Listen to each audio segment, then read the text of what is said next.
আমি এই প্রতিবাদের আন্দোলনে রয়েছি। এর শেষ পর্যন্ত শেষ না দেখে আমি ছাড়বো না। যতদিন আমি বেঁচে থাকবো, আমার রক্ত যদি থাকে, ততদিন পর্যন্ত আমি আন্দোলন চালাই যাব। উনি চান যে সন্দীপই আন্দোলন করুক? উনি কি চান ওনার বড় ছেলে সন্দীপই এই আন্দোলন চালিয়ে যাক?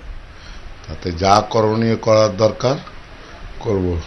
দরকার আমি দিল্লি অবধি যাব, তার উপরে যদি কোথাও জায়গা থাকে সেখানেও যাব। আমি এর প্রতিরোধ করতে চাই, করব।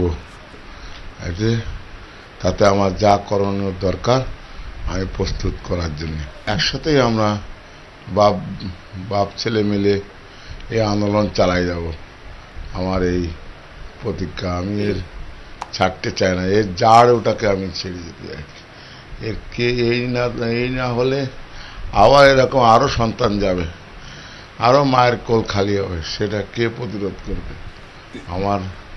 যদি আমার এখানে এদের এসে কোনো আস্থা আমি পাচ্ছি না রাজ্য সরকারের প্রশাসনের তরফ থেকে। উনি দিল্লি যাবেন কেন বলছেন? এটা ভরসা পাচ্ছি না।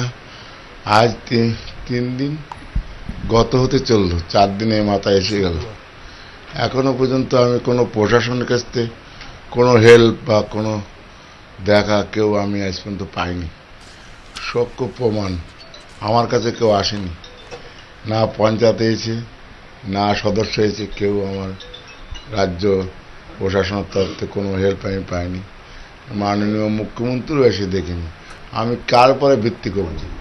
যদি না হয় তাহলে আমি স্বরাষ্ট্রমন্ত্রীকে জানাবো, এর প্রতিক্রিয়া জানাবো। সিবিআই তদন্ত অবশ্যই আমি করাবো।